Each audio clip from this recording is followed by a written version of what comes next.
The photograph measures 8 inches by 10, printed on thick cardstock that's yellowed to the color of old teeth.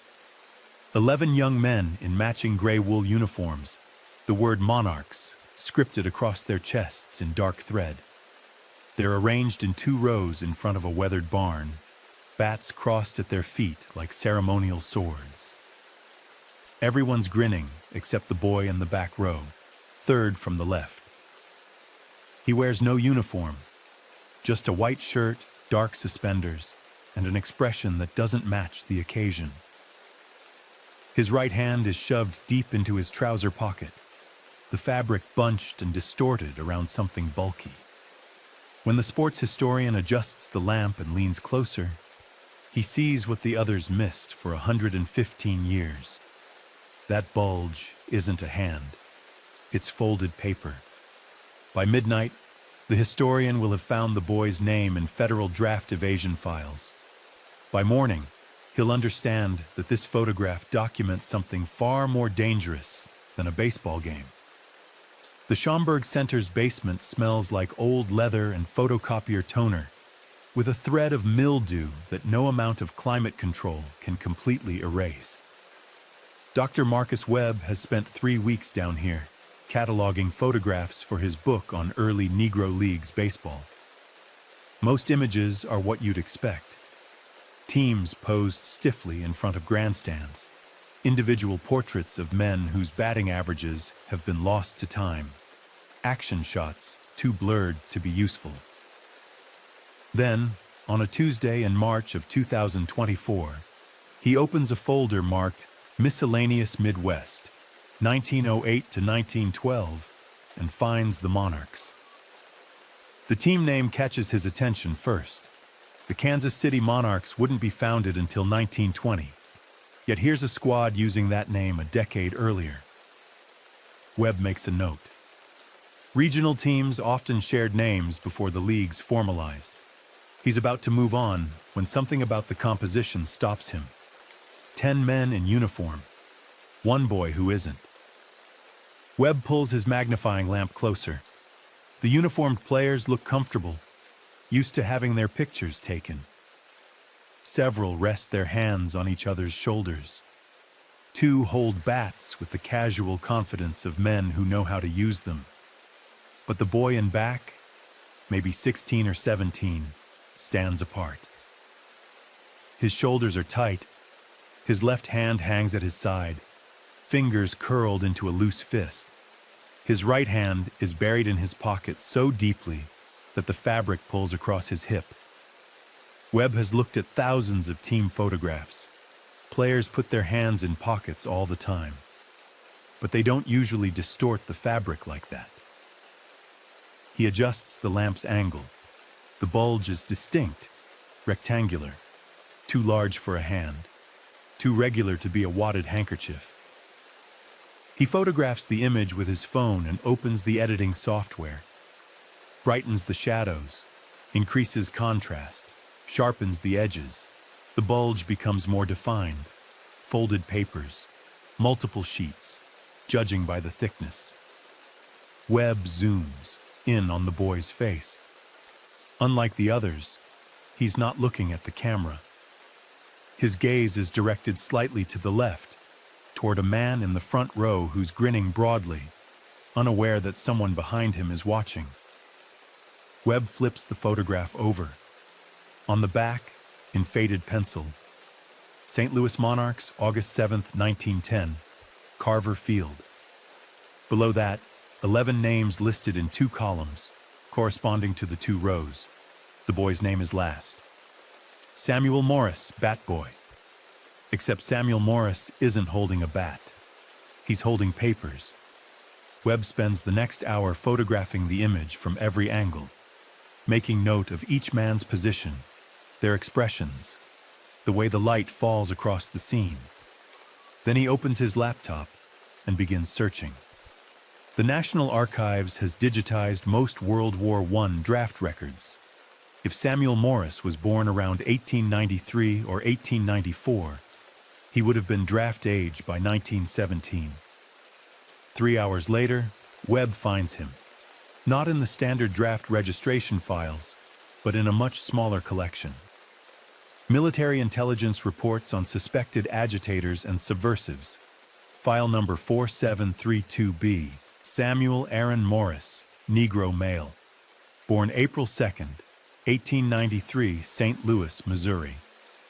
Charged in 1918 with circulating false documents, inciting draft evasion, and conspiracy to defraud the United States government. The file includes witness statements, confiscated materials, and a single-line conclusion typed in capital letters. Subject operated extensive forgery network targeting Negro industrial conscripts. Webb sits back in his chair. The photograph suddenly means something entirely different. That boy wasn't posing for a team picture. He was documenting a delivery. St. Louis in 1910 is a city of contradictions. The Louisiana Purchase Exposition 6 years earlier brought the world's attention to the gateway to the West, showed off electric lights and automobiles and the promise of American progress. But that progress has clear boundaries. The city's Negro population, roughly 43,000 people, lives mostly in 3 neighborhoods: Mill Creek Valley, Chestnut Valley, the area around Franklin Avenue. They work in the city's foundries and factories, on the riverfront docks, in white households as domestics and drivers. They build their own institutions because the white ones won't have them. Churches, fraternal lodges, businesses, baseball teams. The St. Louis Monarchs are a semi-professional club, meaning the players hold day jobs and practice in the evenings. They play other Negro teams from across the Midwest, and occasionally white teams willing to cross the color line for a guaranteed gate. The games are held at Carver Field, a flat stretch of packed dirt and patchy grass on the edge of Mill Creek Valley, with wooden bleachers that can seat maybe 200 people if everyone squeezes together.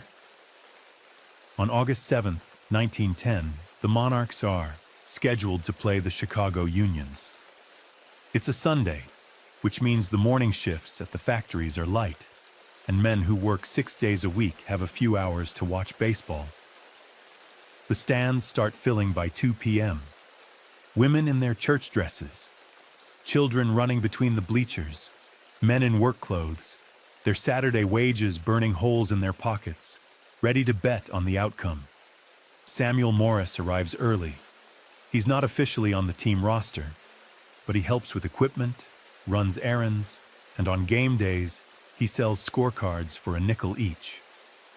His official title is Bat Boy, though at 16 he's almost as tall as some of the players. He has the kind of frame that suggests he'll fill out eventually. All elbows and knees and adolescent awkwardness. His mother works 6 days a week at a commercial laundry on Franklin Avenue. His father died 3 years earlier in a foundry accident that the company blamed on operator error and paid exactly nothing in compensation. Samuel has been around the team since he was 13. He knows every player, their batting averages, their families, their day jobs. Marcus Fletcher, the team's captain and best hitter, works as a porter at Union Station. James Covington, the pitcher, is a brick mason. Robert Hill, who plays first base, drives a delivery wagon for a white-owned grocery. These are men who've built lives within the narrow spaces the city allows them. They're careful. They know which streets to avoid after dark. They know which police officers will look the way and which ones are looking for reasons. The game is scheduled to start at 3 p.m. At 2:30, Samuel watches the players arrive in ones and twos, carrying their equipment in canvas bags. They change in a shed behind the field, pulling on their gray wool uniforms with monarchs sewn across the chest. Someone's sister made those uniforms, stitched each letter by hand. They mean something. At 2:45, a photographer arrives. White man, maybe 35, carrying a large format camera on a wooden tripod. He introduces himself as Howard Clemens, says he's documenting Negro baseball for a feature in one of the colored newspapers. Would the team be willing to pose for a portrait? Marcus Fletcher looks at the other players. A photograph costs money. But publicity brings crowds, and crowds mean gate receipts. He agrees.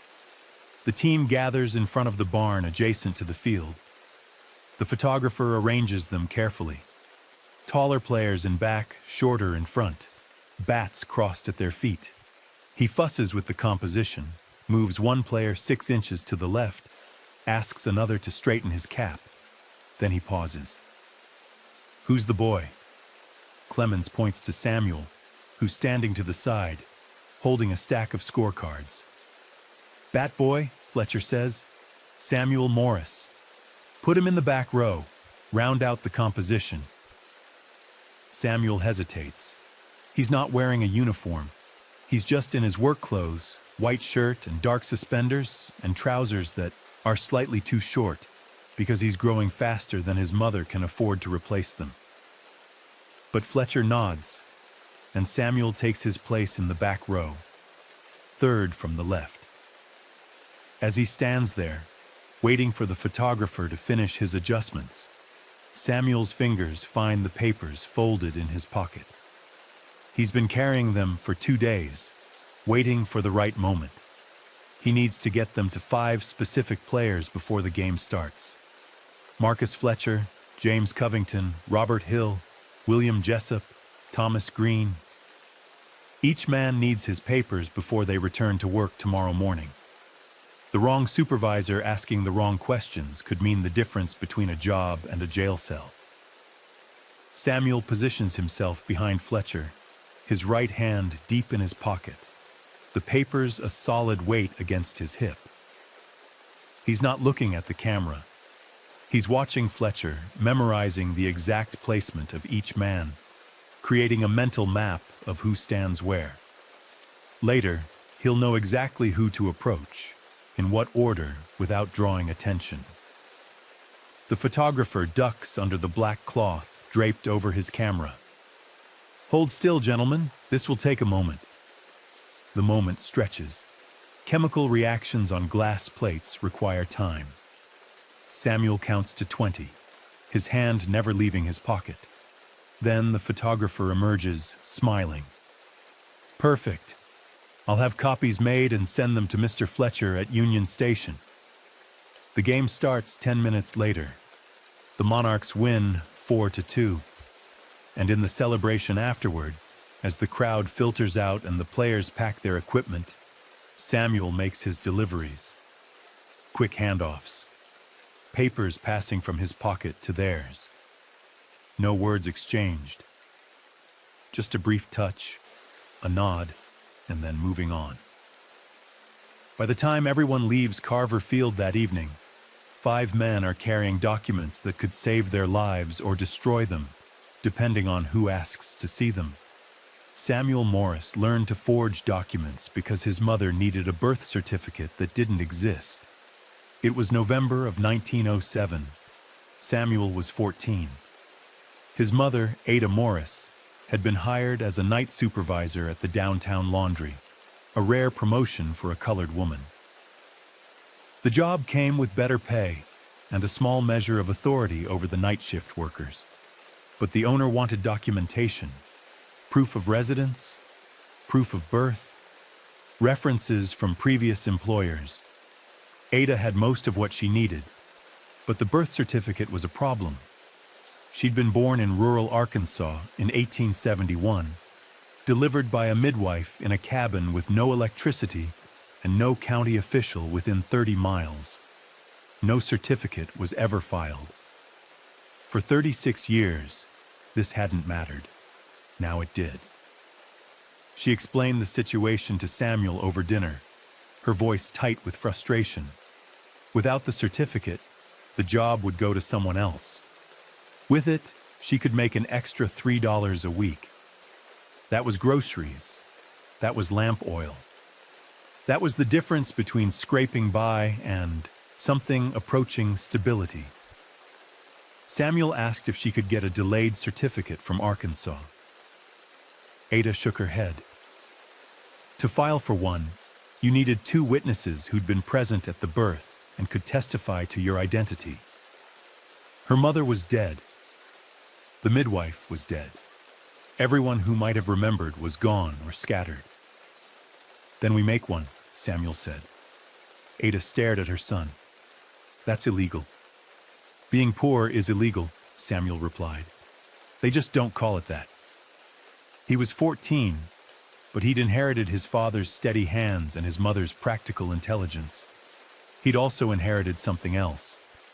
A burning anger at systems that demanded documentation they'd never bothered to provide, that punished people for failing to possess papers no one had ever issued them in the first place. Samuel spent a week studying birth certificates.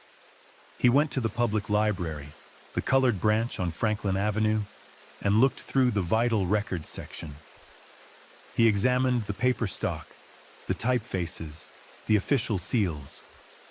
He learned that Arkansas used a different format than Missouri, that county clerks had individual handwriting styles, that certain details could be checked and others couldn't.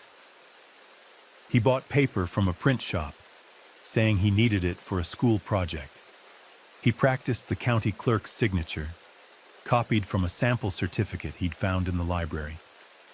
He learned to age the paper by leaving it in sunlight, to distress the edges with sandpaper, to replicate the faded ink of a document that supposedly had been filed 36 years earlier.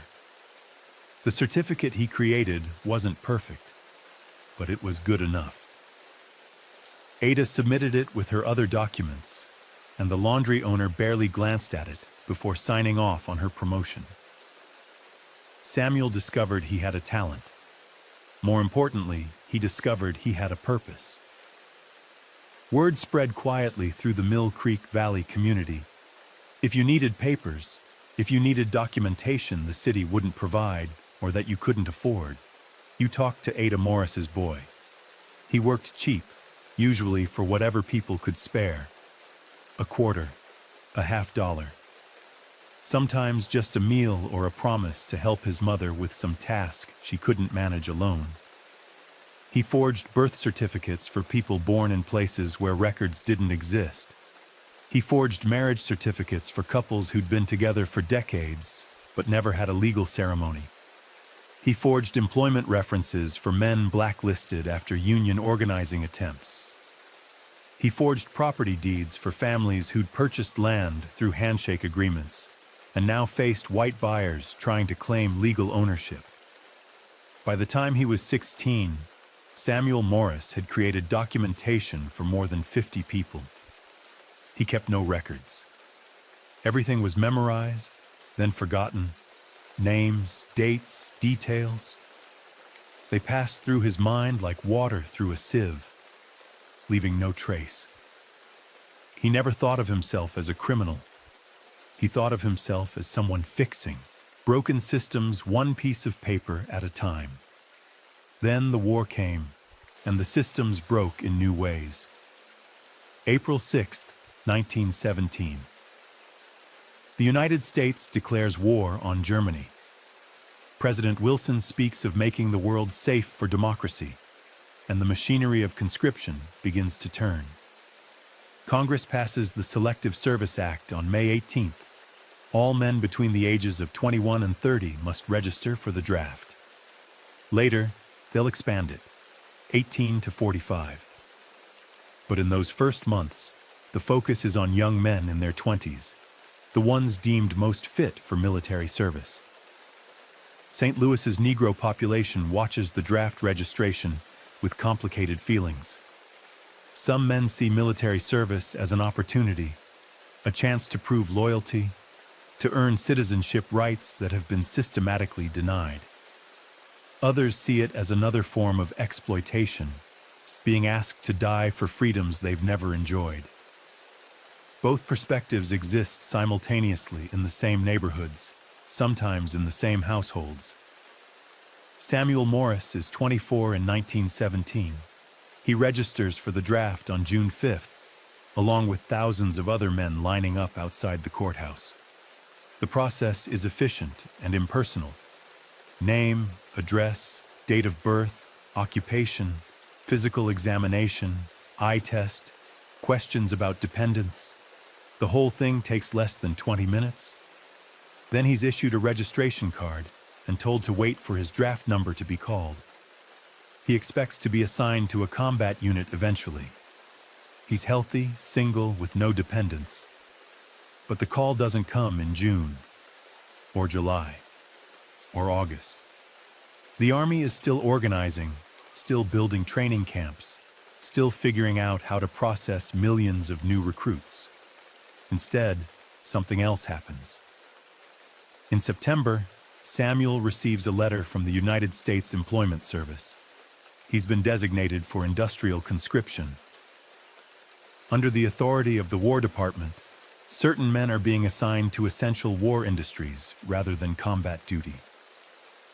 Samuel's experience working odd jobs around the city qualifies him for placement in one of St. Louis's munitions factories. The letter provides an address and a reporting date. September 23, 1917, 7 a.m. Bring proof of registration and physical fitness.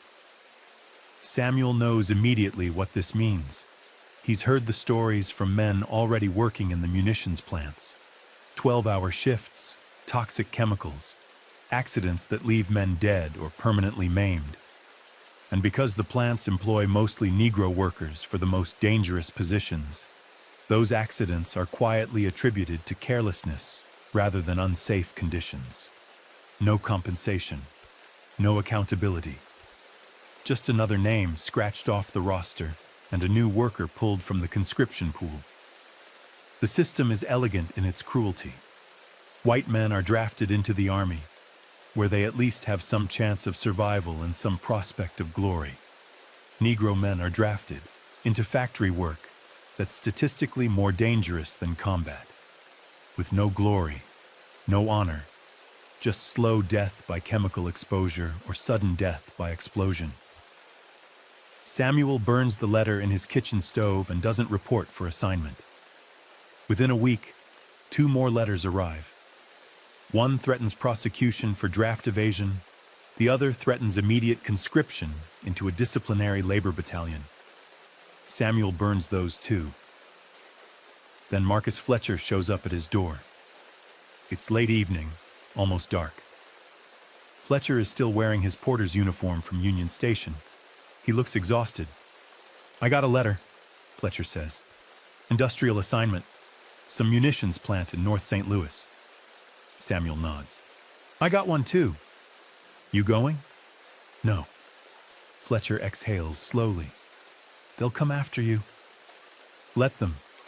I'm not dying in some factory making shells to kill Germans I've never met, while white men run the machinery from safe distances." "What if there was another way?" Fletcher asks. Samuel looks at his old friend. "What kind of way?" "The kind that requires papers. The kind you're good at." Samuel understands immediately. "How many men?" "On the team? At least 5 got letters? In the neighborhood? Maybe 20? Probably more." "And you want me to what? Forge exemption letters?" "I want you to do whatever you do. I don't need to know the details. I just need to not die in a munitions plant." Samuel thinks about the risk. Forging a birth certificate is one thing. Forging federal documents during wartime is something else entirely. The penalties are severe. Prison. Possibly worse. But he thinks about Fletcher, who's worked as a porter for 8 years and never complained, who's raised 3 children on inadequate wages and still found time to captain a baseball team. He thinks about the other men on the Monarchs, men who work every day in jobs that barely pay enough to survive, and now face being conscripted into work that will probably kill them.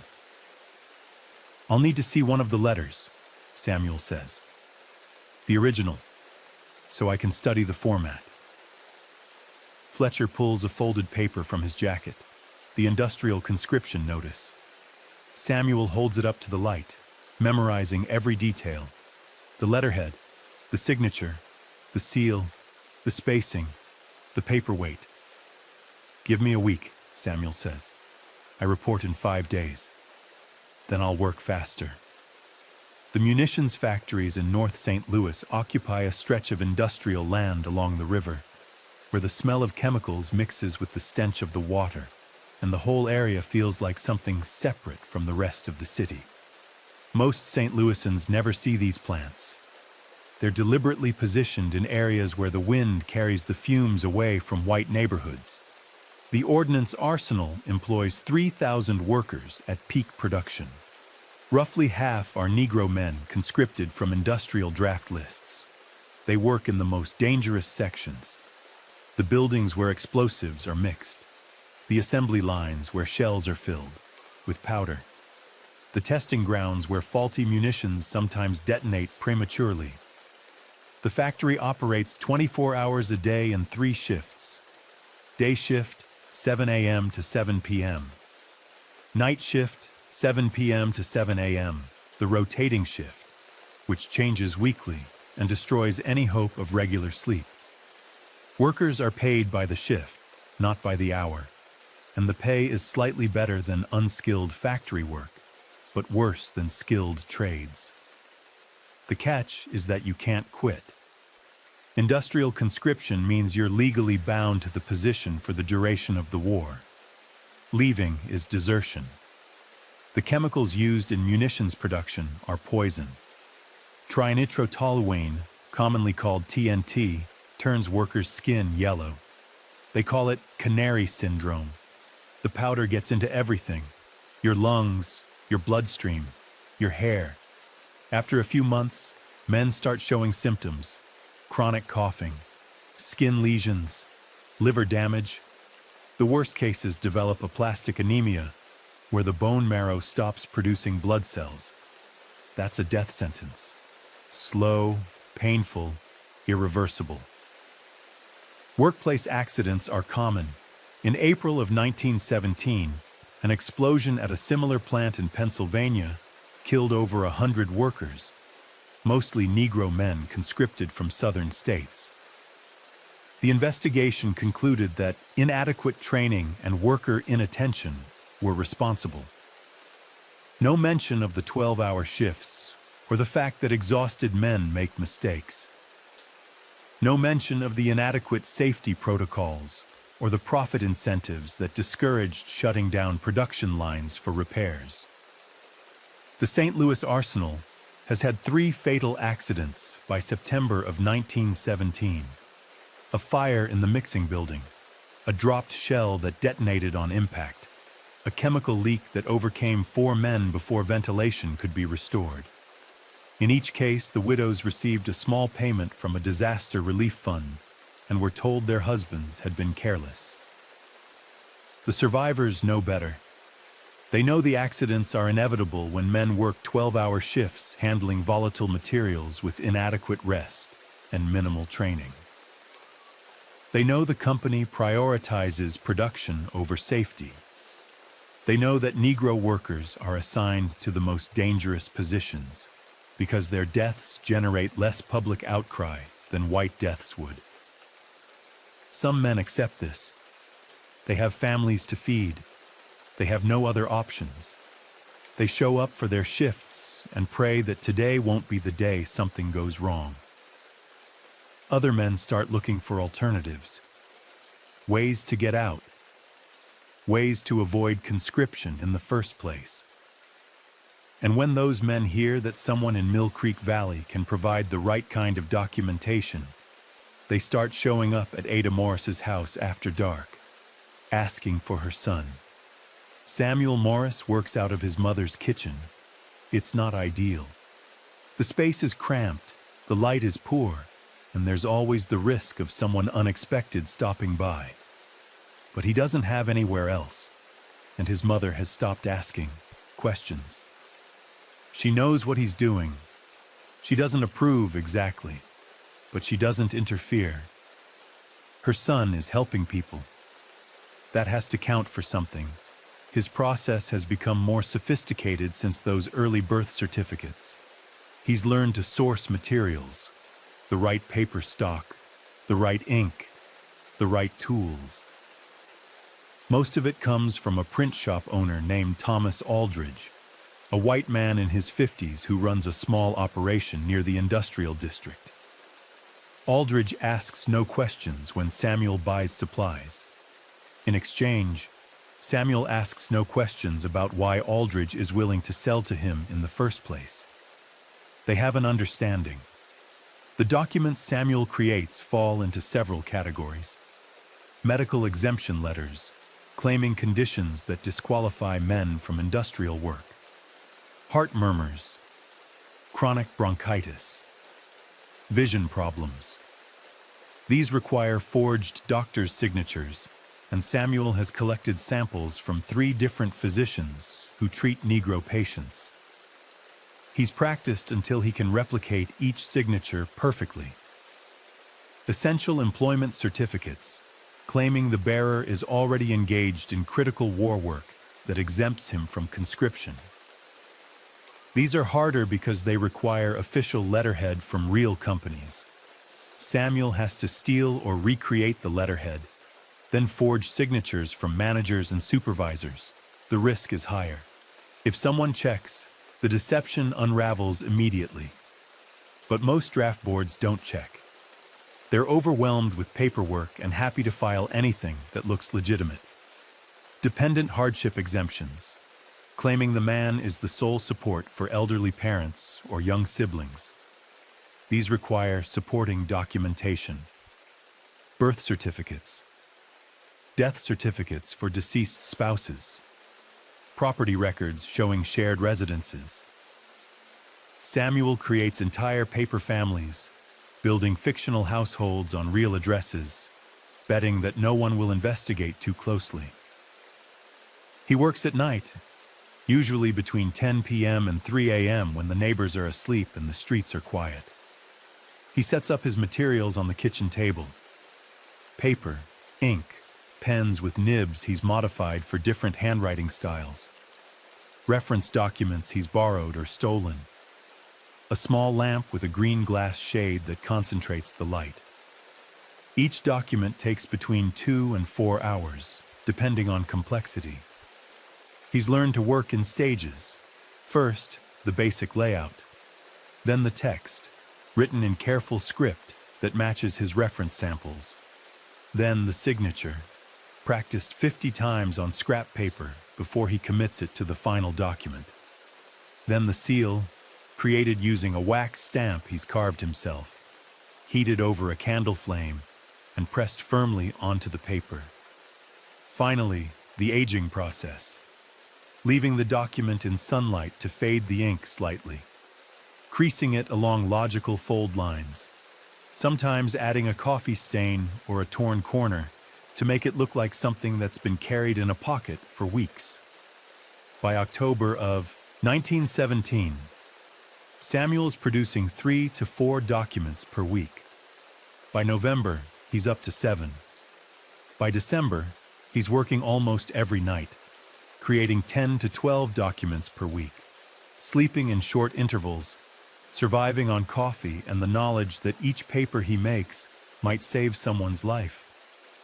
The money barely covers his costs.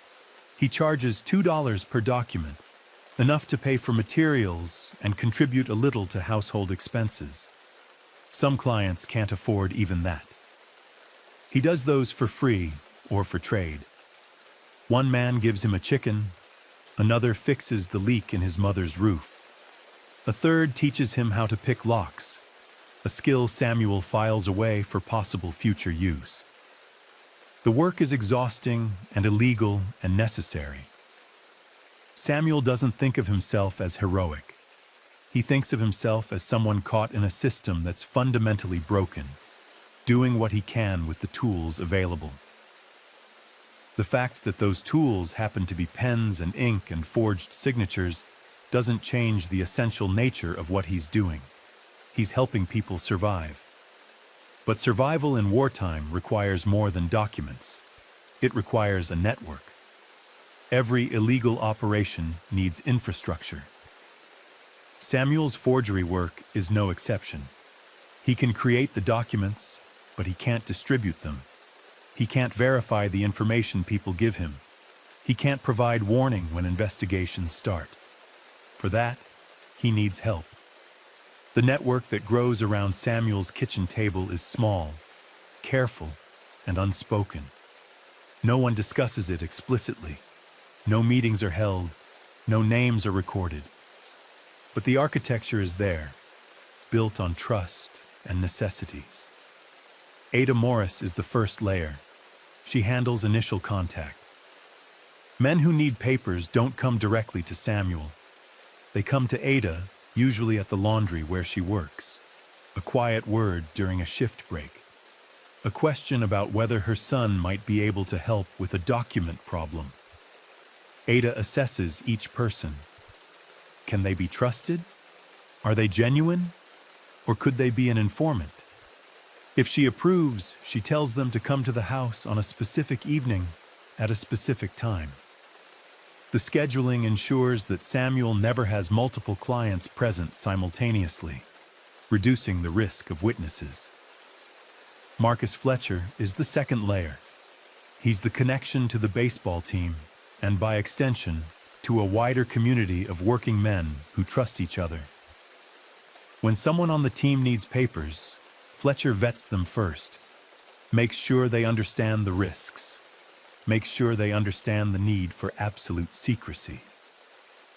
Then he walks them through the process, what information they'll need to provide, what questions Samuel will ask, what happens if they're caught. Fletcher never asks Samuel for details about the forgery process. He doesn't want to know. He just wants his men protected. The third layer is a woman named Constance Pruitt. She runs a boarding house on Franklin Avenue, and she's Samuel's early warning system. Pruitt has connections throughout the city, relatives who work as domestics in white households, nephews who work as janitors in government buildings, a cousin who's a custodian at the draft board office. These people hear things, conversations in offices after hours, papers left on desks, plans being discussed in rooms they're supposed to ignore. When Pruitt hears something relevant, a rumor about draft board investigations or federal agents asking questions about forged documents, she sends word to Ada. Ada warns Samuel. Samuel stops work for a few days until the danger passes. The fourth layer is Thomas Aldridge, the print shop owner. Aldridge doesn't just supply materials. He also provides a buffer. When someone needs to check whether a document looks legitimate, they don't bring it to Samuel directly. They bring it to Aldridge, claiming they need printing work done. Aldridge examines it, makes suggestions for improvement, and passes the feedback back through the network. This separation means Samuel never meets most of his clients face to face, reducing the possibility of later identification. There are others.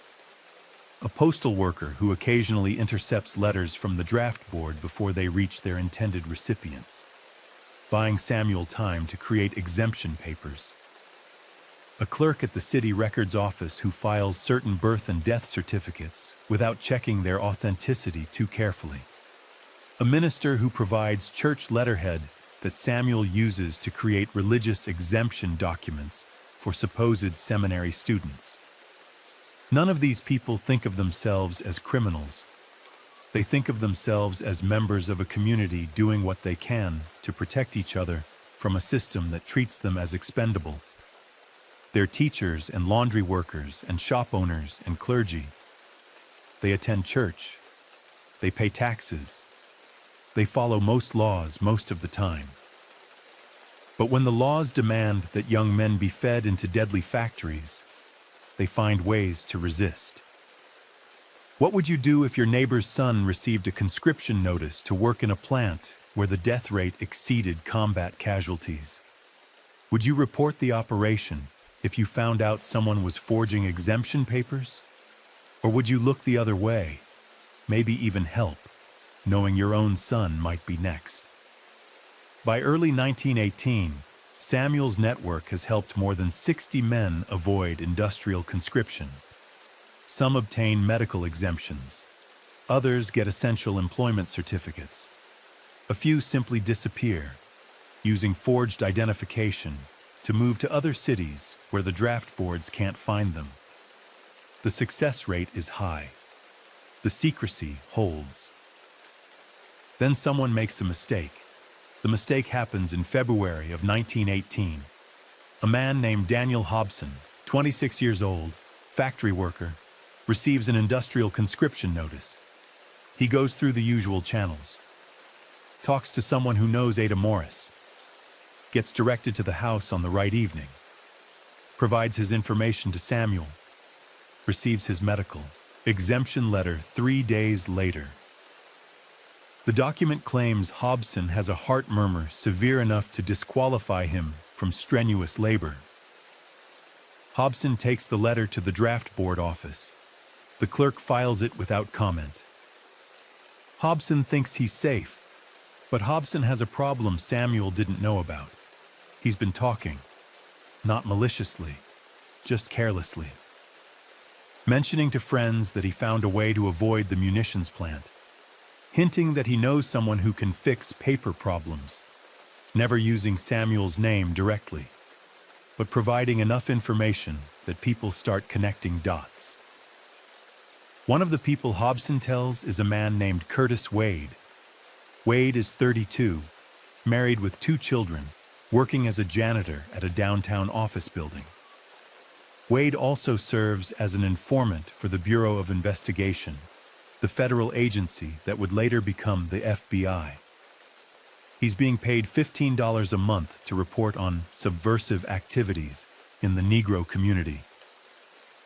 Activities like labor organizing, activities like draft resistance, activities like document forgery. Wade reports Hobson's hints to his handler, a bureau agent named Edmund Garrett. Garrett is interested. The Bureau has been aware for months that someone in St. Louis is producing forged exemption documents. They've intercepted a few suspicious papers, noted commonalities in handwriting and paper stock, but they haven't been able to identify the source. Garrett tells Wade to get closer to Hobson, find out details, names if possible. Wade works on it for 2 weeks.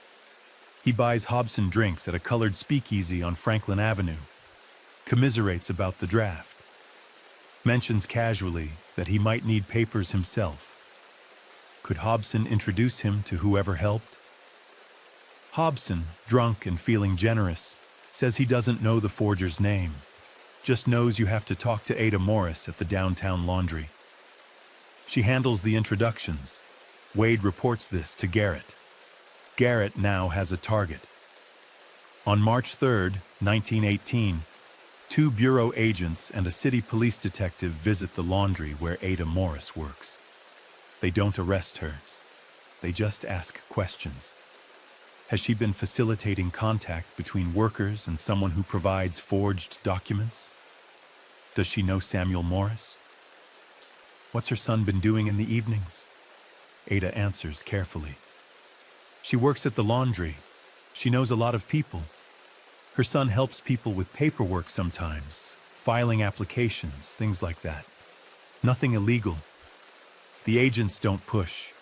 They thank her for her time and leave. But Ada knows what the visit means. She goes home that evening and tells Samuel they have a problem. Samuel's first instinct is to destroy everything. Burn the supplies. Burn the reference documents. Burn anything that could be used as evidence. But Ada stops him. If he destroys everything now, people who need papers in the next few weeks will have nowhere to turn, and the investigation might pass. The Bureau might not have enough evidence to act. Better to pause operations, wait, see what develops. Samuel agrees. He hides his materials in the cellar, sealed in a metal box and buried under old newspapers. He stops taking new clients. He tells Fletcher to spread the word. No more papers for at least a month. Then they wait. March passes. No arrests, No follow-up visits. Samuel starts to think maybe they're safe. In April, a letter arrives at Ada's house. Official Bureau of Investigation letterhead. Samuel Morris is ordered to appear at the federal building on April 19th for questioning regarding irregularities in selective service documentation. The appointment is a trap. If Samuel appears, they'll arrest him. If he doesn't appear, they'll issue a warrant. Either way, the forgery operation is finished. Samuel has to make a choice: run or fight, disappear or face them. He chooses a third option, one they won't expect. Samuel spends 3 days preparing for the April 19th meeting. He doesn't plan to confess. He plans to create reasonable doubt. The key is understanding what the Bureau actually knows versus what they suspect. If they had solid evidence, they would have arrested him already. Instead, they're fishing, hoping he'll incriminate himself during questioning, so he needs to give them nothing while appearing cooperative. He starts by examining every document he's created in the past 6 months. He memorizes the names, the dates, the specific exemptions claimed. Then he constructs alternative explanations. Maybe those documents were created by multiple forgers. Maybe the handwriting similarities are coincidental. Maybe the paper stock is common. Maybe the signatures he copied were from publicly available documents. Nothing he says will be technically false. It just won't be the whole truth. On April 18th, the day before his scheduled appearance, Samuel does something unexpected. He goes to the draft board office and files a formal complaint. He claims he's been falsely accused of forgery by someone with a grudge. He requests a hearing to clear his name. The complaint is filed in the public record, creating a paper trail that suggests he's innocent and actively defending himself. It's a calculated risk, but it complicates the Bureau's narrative. April 19th, 7 a.m. Samuel arrives at the federal building downtown wearing his best clothes.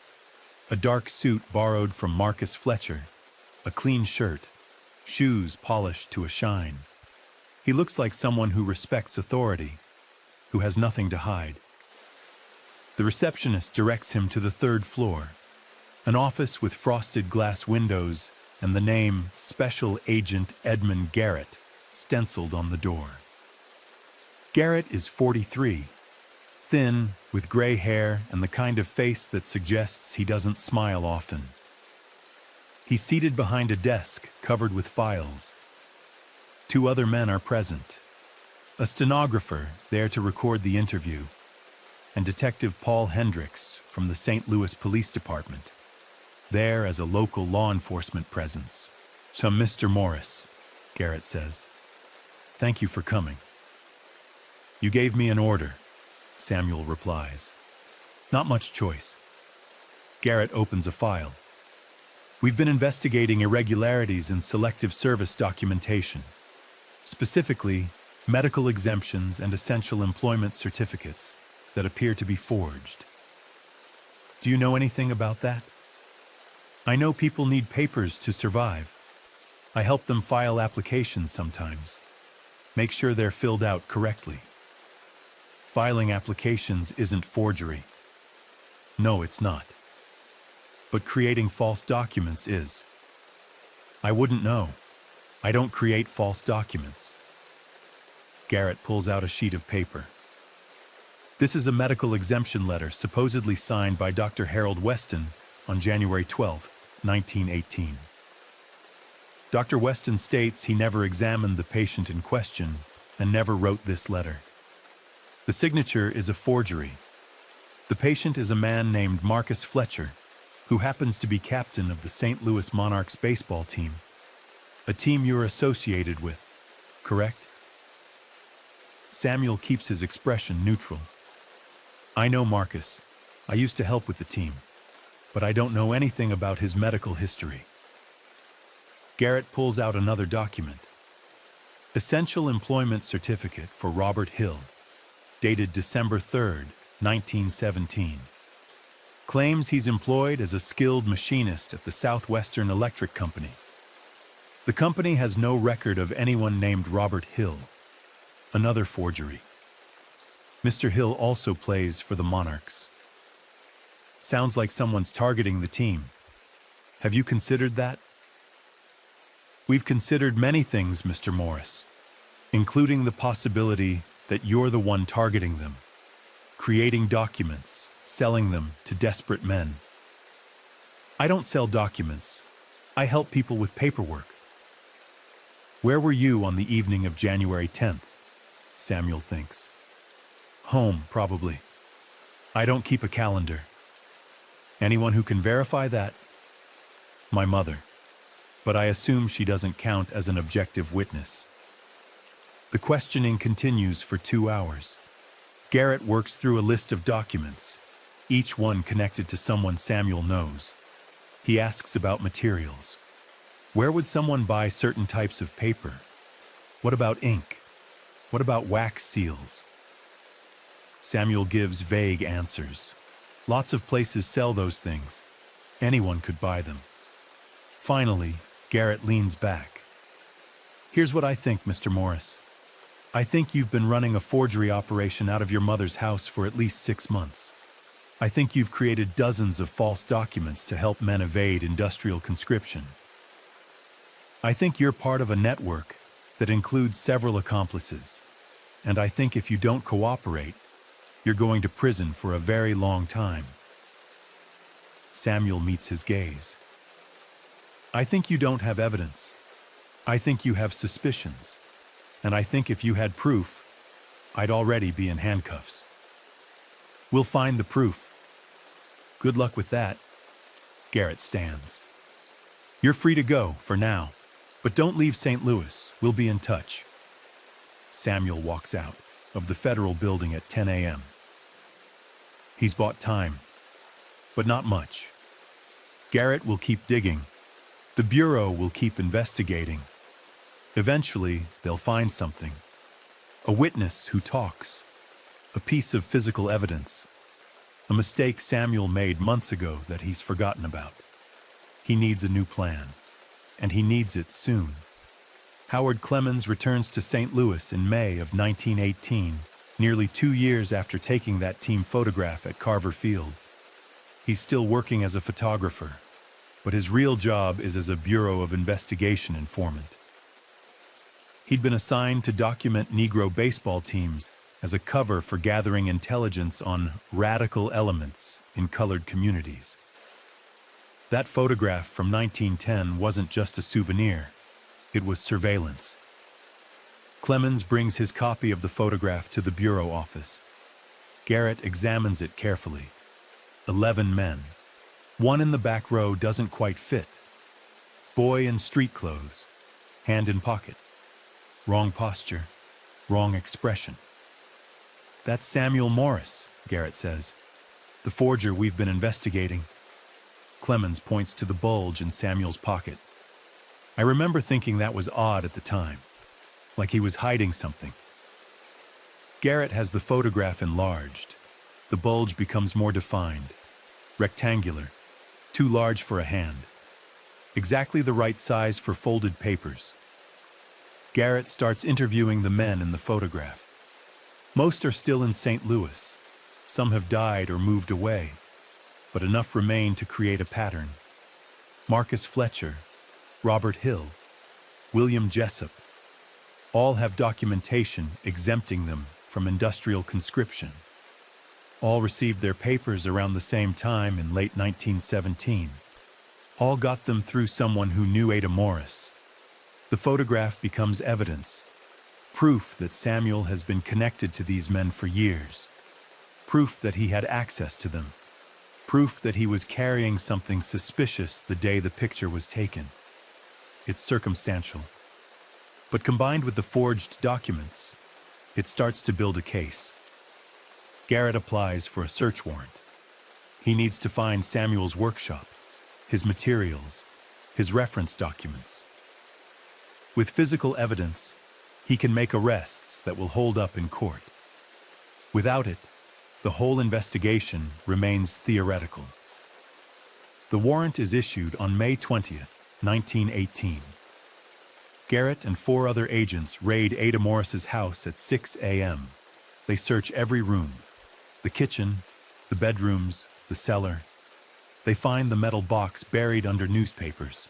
Inside, paper stock, ink bottles, pen nibs, reference documents, wax sticks, and a collection of practiced signatures on scrap paper. They arrest Samuel on the spot. Charges: conspiracy to defraud the United States government, producing forged documents, aiding draft evasion. He's taken to the city jail and held without bail pending federal trial. Ada is not arrested. The Bureau can't prove she did anything except introduce people to her son. That's not technically illegal, but she loses her job at the laundry. The owner doesn't want the controversy. She's back to taking in washing, earning a fraction of what she made as a supervisor. Samuel's arrest sends shockwaves through Mill Creek Valley. The men he helped realize they're vulnerable. If Samuel talks, gives names, everyone who used his services could face charges. Some destroy their forged papers immediately. Others keep them, gambling that the Bureau won't have resources to prosecute everyone. A few leave St. Louis entirely, moving to Chicago or Detroit or New York, starting over with new names in new cities. The network that protected Samuel falls apart. Constance Pruitt stops collecting information. Thomas Aldridge closes his print shop and moves his family to Kansas City. The postal worker transfers to a different office. The minister takes a position in Memphis. Everyone who helped is suddenly invisible. Marcus Fletcher visits Samuel in jail 3 days after his arrest. They speak through a metal grate, their voices low. They're offering a deal, Samuel says. Plead guilty, provide names, testify against the others.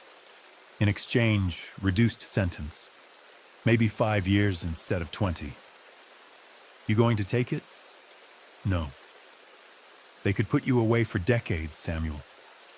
I know, but I'm not giving them anyone else. Those men trusted me. I'm not breaking that. Fletcher is quiet for a moment. You know what this means for the team? I know they'll probably investigate everyone in that photograph. I'm sorry. Don't be. We knew the risks. We made our choices. Fletcher pauses. The photograph, though, that was smart. Recording who carried what. We thought about that sometimes. How you positioned yourself, like you were creating a map. I wanted proof, Samuel says. Not for the Bureau, for us. So we'd remember what we did. Who stood up. We remember, Fletcher says. Even if the history books don't. Samuel Morris's trial is scheduled for August of 1918. But the Bureau faces a problem. Most of their evidence is circumstantial. The forged documents, the materials found in his house, the photograph. It suggests Samuel is guilty, but it doesn't prove it conclusively. Without testimony from the men who received the documents, the case is weak. And none of those men are willing to testify against Samuel. Garrett tries various tactics. He offers immunity to witnesses. He threatens prosecution. He appeals to patriotism, arguing that helping Samuel is unpatriotic during wartime. Nothing works. The men who benefited from Samuel's forgeries remain silent. Some claim they never received forged documents. Others claim they don't remember where their papers came from. A few admit they might have received help from someone, but they can't recall details. Names, dates, conversations, all mysteriously forgotten. This silence is strategic. The community understands that the government needs witnesses to make their case. Without cooperation, the prosecution struggles. So a collective decision emerges. No one talks. No one confirms the Bureau's theories. No one gives them the ammunition they need. The trial date approaches. Garrett realizes his case is weaker than he'd like. He makes Samuel another offer. Plead guilty to a reduced charge. Serve 3 years in federal prison. In exchange, the Bureau drops the conspiracy charges and doesn't pursue anyone else in the network. Samuel considers this carefully. 3 years is survivable, and protecting the others matters more than his freedom. But accepting a guilty plea means admitting he committed crimes. It means accepting the government's narrative that helping people avoid deadly work was wrong. He refuses the deal. He demands a trial. The trial begins on August 12, 1918. Federal Courthouse. Judge Arthur Whitman presiding. All-white jury as expected. The prosecution presents their evidence methodically. The forged documents. The materials found in Samuel's house. Testimony from Dr. Weston and others whose signatures were forged. The photograph, introduced as evidence of Samuel's long-standing relationship with the defendants. Samuel's attorney, a colored lawyer named James Patterson, who's working essentially for free, argues that the evidence is insufficient. Yes, Samuel helped people with paperwork. That's not a crime. Yes, materials were found in his house. That doesn't prove he created specific documents. Yes, he knew the men in the photograph. Knowing someone isn't conspiracy. The photograph becomes a focal point. Patterson argues it proves nothing except that Samuel was present at a baseball game. The prosecution argues it shows Samuel hiding documents in his pocket, planning to distribute them. Judge Whitman allows both interpretations. The jury will decide. The trial lasts 4 days. The jury deliberates for 6 hours. They return with a verdict: guilty on all counts. Samuel is sentenced to 15 years in federal prison. He shows no reaction when the sentence is read. Just nods once, then is led away by marshals. Patterson files an appeal immediately, arguing that the evidence was insufficient and that the jury was prejudiced. But appeals take years, and Samuel will remain in prison while the process unfolds. Samuel Morris enters federal prison on August 20th, 1918. The facility is in Leavenworth, Kansas, nearly 300 miles from St. Louis. His mother cannot afford to visit. He's effectively alone. Leavenworth in 1918 is overcrowded with conscientious objectors, draft evaders, and political prisoners rounded up during wartime paranoia. Samuel is classified as a draft evader, even though he technically registered for the draft, and the charges against him are for forgery, not evasion. The distinction doesn't matter. He's grouped with other men deemed unpatriotic and treated accordingly. The conditions are harsh: 12-hour workdays, inadequate food, violence from guards and other prisoners. Disease spreads through the overcrowded cell blocks. Influenza hits in October, the deadly strain that will kill millions worldwide. Samuel survives, but barely. He loses 30 pounds in 3 weeks, and the cough lingers for months. He doesn't write letters. There's no point. His mother can't read well enough to understand detailed accounts, and anything he writes will be censored. Instead, he focuses on survival, learning the prison's rhythms, avoiding conflicts, doing his assigned work without complaint, becoming invisible in the way he learned as a teenager moving through a hostile city. Meanwhile, the war ends. November 11th, 1918. Germany surrenders. The armistice is signed. Across the United States, celebrations erupt. Parades, fireworks, relief that the killing is over. In Leavenworth, the prisoners hear about it secondhand. Some cry, some laugh. Most just feel empty. The war they resisted is over, but their sentences remain.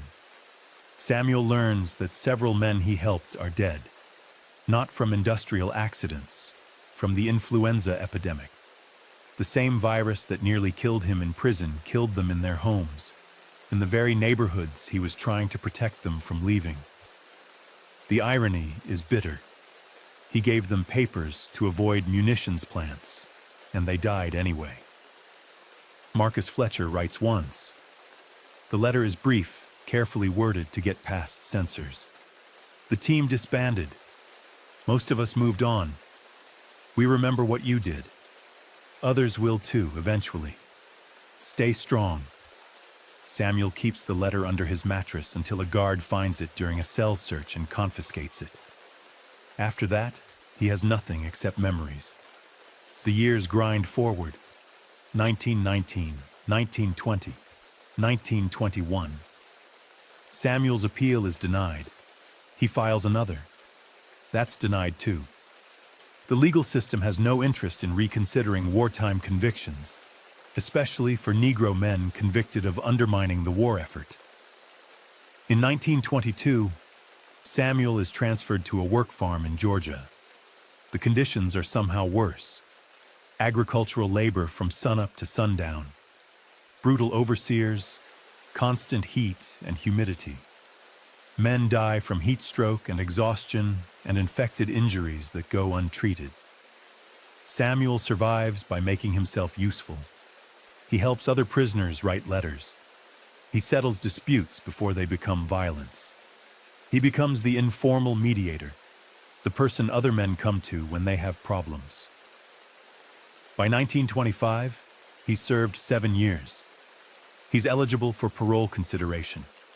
His attorney, Patterson, who's somehow still working on his case, files the paperwork. The parole board reviews it. They deny the request. Their reasoning? Samuel has shown no remorse for his crimes. He hasn't apologized. He hasn't admitted wrongdoing. Until he does, he'll remain incarcerated. Samuel could apologize. He could claim he was young and foolish and didn't understand what he was doing.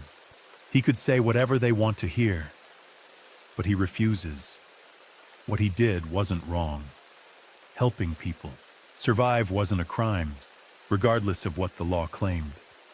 He won't apologize for that. So he stays in prison. 1926, 1927, 1928. His mother dies in 1927. He learns about it 3 weeks after her funeral.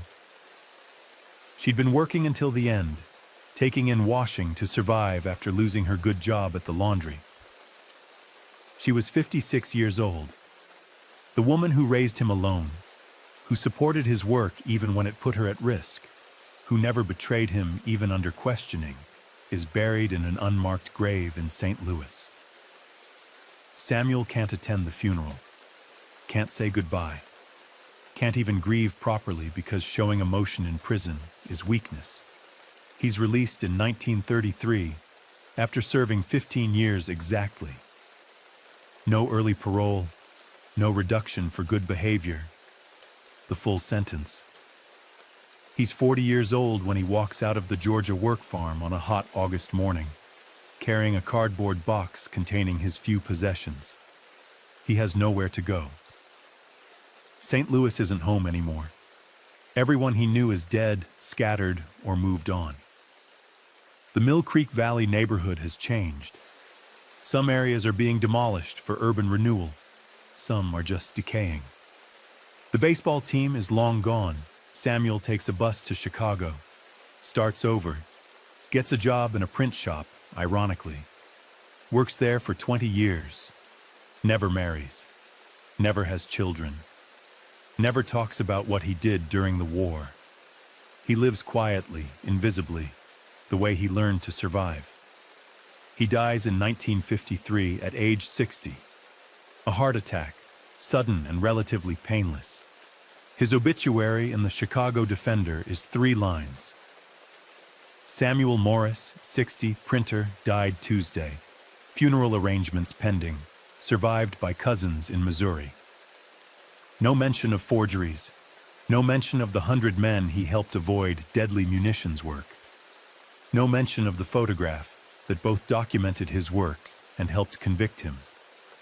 just 3 lines marking the end of an invisible life. Dr. Marcus Webb spends 3 months after finding that photograph, trying to reconstruct Samuel Morris's story. He tracks down descendants. He combs through Bureau of Investigation files that were declassified decades later. He finds trial transcripts in federal archives. He locates the photograph's original negative in a collection at the Library of Congress. Slowly, a picture emerges, not just of Samuel, but of an entire resistance network operating in wartime St. Louis. Webb discovers that Samuel wasn't unique. Similar forgery operations existed in other cities: Philadelphia, Baltimore, Washington, D.C.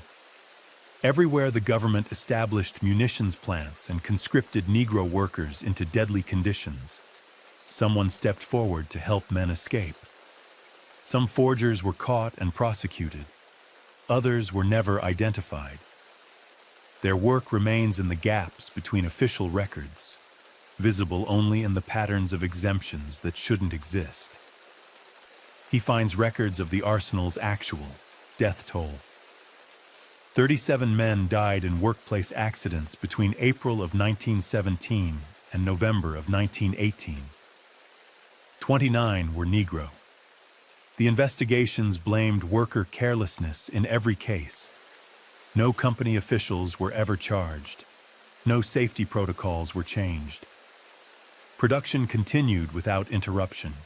He finds evidence that the Bureau knew about other forgers, but focused their resources on Samuel because he was the most prolific. In internal memos, agents estimated that Samuel's documents saved between 80 and 100 men from industrial conscription. Those men, by avoiding the munitions plants, had significantly better survival rates than those who reported for duty. Webb contacts the descendants of men whose names appear in Samuel's trial records. Most families have no idea their grandfather or great-grandfather received forged papers. The documents were destroyed long ago. The stories were never passed down. But a few families remember fragments. A grandfather who avoided the war factories through luck. A great-uncle who had good papers that kept him safe. A cousin who worked for the railroad instead of munitions, thanks to someone who helped. The photograph is the only artifact that survives intact. The team portrait that seemed innocuous for over a century. Webb looks at it differently now. It's not just documentation, it's commemoration. Samuel positioned himself in the frame deliberately, recording for posterity exactly who stood where, who received papers, who took the risk. It's a map and a monument, hiding in plain sight. Webb writes articles about his discovery. Academic journals publish some. Popular history magazines publish others. The story gets picked up by a few documentary filmmakers. There's brief interest, then it fades. Samuel Morris becomes a footnote, a curious historical anecdote, another example of forgotten resistance. But Webb keeps digging. He wants to know what happened to the other men in the photograph, the ones who survived the war, the investigations, the decades that followed. Marcus Fletcher lived until 1962. He worked as a porter for 40 years, raised his children, died of natural causes. His obituary mentions he played baseball in his youth, but doesn't mention Samuel Morris or forged documents or the network that protected so many. Robert Hill moved to Chicago in 1920, worked in construction, died in 1955. His family never knew about the papers. William Jessup stayed in St. Louis, worked at the post office, retired in 1957, died in 1964, left behind a box of old photographs, including a copy of that team portrait. His grandson donated it to a historical society after his death. No one realized its significance until Webb found it. James Covington, the pitcher, was drafted into the Army in 1918 despite his forged exemption. He survived the war, returned home, worked as a brick mason, died in 1943. He never spoke about the forgeries or Samuel's arrest. Thomas Green disappeared after Samuel's trial. Webb can't find any records of what happened to him. He might have died. He might have moved and changed his name. He might have been one of the men who went to Chicago or Detroit or New York, starting over in the Great Migration North. His story ends in silence. Of the 11 men in that photograph, 9 are documented through their deaths. 2 simply vanish from the historical record, absorbed into the anonymous millions whose lives left no archival trace. Webb arranges to have the original photograph digitized at high resolution. The archive can now zoom in to see individual threads in the uniforms, red expressions that were invisible at normal scale. Samuel's face becomes clearer. He's younger than Webb initially thought. Maybe 15 or 16, not 17. Still a boy, really. But his eyes hold something older. Knowledge of what comes next. Understanding of costs. Webb gives a lecture at a university in St. Louis, shows the photograph on a large screen, explains the story he's reconstructed. The students are engaged, asking questions. How did Samuel learn to forge documents? Who taught him? Did he feel guilty? Did he think he was doing the right thing? Webb doesn't have answers to most questions. The historical record only reveals so much. Samuel never wrote a memoir, never gave interviews after his release, never explained his motivations beyond what's documented in trial transcripts. Everything else is inference and interpretation. One student asks the question Webb has been asking himself. Do you think he regretted it? Webb considers this. Samuel served 15 years in prison, lost his mother, lost his community, spent his remaining years living anonymously in a city where no one knew what he'd done. That's a heavy price for helping others. I think, Webb says carefully, he made a choice he could live with, which isn't the same as having no regrets, but it's something. After the lecture, an elderly woman approaches Webb. She's 92, she says. Her grandfather played for the Monarchs, not in that photograph, but later, in 1911. She heard stories about Samuel Morris growing up. Her grandfather mentioned him once, said he was someone who understood what justice looked like when the law wouldn't provide it. She reaches into her purse and pulls out a folded paper. It's old, brittle, yellowed at the edges. My grandfather kept this. I think he wanted someone to find it someday. Webb unfolds it carefully. It's a birth certificate. Arkansas, 1871. Ada Morris. The handwriting is careful, practiced. The paper stock is slightly wrong for the era. The signature is confident, but not quite matching other examples Webb has seen from that county clerk. It's one of Samuel's first forgeries, the document that started everything. The certificate he created so his mother could get a better job. It survived for over a century, passed down through a family that recognized its significance even if they couldn't fully explain it. He saved people, the woman says. My grandfather said that. Samuel Morris saved people. Not everyone, not enough, but some. That has to count for something. Webb agrees. It counts for something. He continues his research, but the story is mostly complete now. Samuel Morris forged documents to help approximately 100 men avoid deadly industrial conscription during World War I. He was caught, convicted, and imprisoned for 15 years. He survived, lived quietly, died anonymously. His story was forgotten until a photograph revealed what he'd been carrying in his pocket on an August afternoon in 1910. But there's one more piece Webb wants to find. The photograph's photographer, Howard Clemens. What happened to him? Webb tracks down Clemens through newspaper archives. After working as a bureau informant, Clemens returned to photography. He opened a studio in St. Louis in the 1920s, photographed weddings, graduations, family portraits, developed a reputation for quality work. He died in 1957, age 72. His obituary is substantial, mentions his contributions to the photographic community, lists survivors, describes him as a pillar of his church. No mention of his work for the Bureau. No mention of Samuel Morris or the forgery investigation.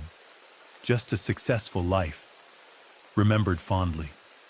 Webb wonders if Clemens ever thought about that photograph, about the boy in the back row who he helped convict, about the lives destroyed because he happened to notice someone hiding something in their pocket and decided to report it. There's no way to know.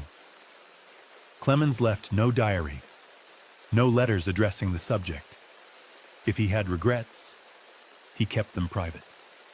The story has loose ends, questions without answers, but history is always incomplete. Webb knows this. The archive preserves fragments. We build narratives from what remains, knowing the gaps are as significant as the evidence. He publishes his findings in an academic journal. The article is titled "Resistance Through Forgery: The Samuel Morris Case and Wartime Industrial Conscription, 1917 to 1918. It's thorough, well-documented, appropriately cautious about speculation. It argues that Samuel Morris represents a forgotten form of resistance, operating in the spaces between legal and illegal, using the tools of the system against itself. The article is well received. A few other historians cite it. Some students write papers building on his research. The photograph appears in exhibitions about World War I and Negro history. Samuel Morris gets a brief mention in a documentary about draft resistance, but mostly the story remains obscure. A footnote, a curious anecdote, something interesting that happened once to people most Americans have never heard of, in a war most people remember only for battlefield deaths, not factory casualties. Webb knows this is how history works. Not every story becomes central to the national narrative. Not every act of resistance is remembered with monuments and holidays. Some people save lives, pay the price, and disappear into the margins of the historical record. Their courage isn't diminished by that obscurity. It's just unnoticed. He keeps a copy of the photograph on his office wall. When students ask about it, he tells them the story. About Samuel Morris, about the monarchs, about the papers hidden in a pocket, about the network that protected so many, about the 15 years in prison, about the choice to resist even when the cost was everything. History isn't just the big events, Webb tells them. It's also the small choices, the dangerous kindnesses, the people who saw injustice and found ways to fight it, even when fighting meant losing. The students listen. Some understand, some don't. But the story continues, passed from one generation to the next, surviving in the telling even when the archives fail. The photograph hangs in the Schomburg Center now, part of an exhibition on early Negro baseball. Most visitors walk past it without pausing. It looks like every other team portrait from that era. Young men in uniforms, bats at their feet, serious expressions. Nothing remarkable. But if you stop, if you look closely at the boy in the back row, if you notice his hand buried in his pocket and the fabric pulled strange, if you zoom in on his face and see how his eyes track toward the man in the front row, if you understand what you're seeing is documentation of something far more dangerous than a game, then the photograph becomes different. Not just evidence of what happened, but proof that someone was paying attention, recording the moment for whoever would look closely enough to understand. Samuel Morse carried papers in his pocket that day in 1910. Papers he would distribute to teammates who needed documentation that didn't exist through legal channels. 7 years later, he would do the same thing on a larger scale, creating papers that helped approximately 100 men avoid deadly war work. He would pay for that help with 15 years in prison and the remainder of his life in obscurity. But the photograph survives. A moment captured when a boy chose to stand in frame, hand shoved deep in his pocket, creating a record that would outlast him. The sports historian who found it understood what he was seeing. Not just a baseball team, but a network, a resistance, a conspiracy of the compassionate, operating in the margins, using forged papers to fight a system that treated human lives as expendable. The photograph asks a question across 115 years. What would you carry in your pocket if the stakes were high enough? What would you risk to help someone survive? Some say if you look at the photograph long enough, you can see shadows of the papers Samuel held that day, visible just at the edge of the fabric's distortion, suggesting other documents, other deliveries, other moments when someone chose to forge protection from a system that offered none. Subscribe if you want the next deep dive.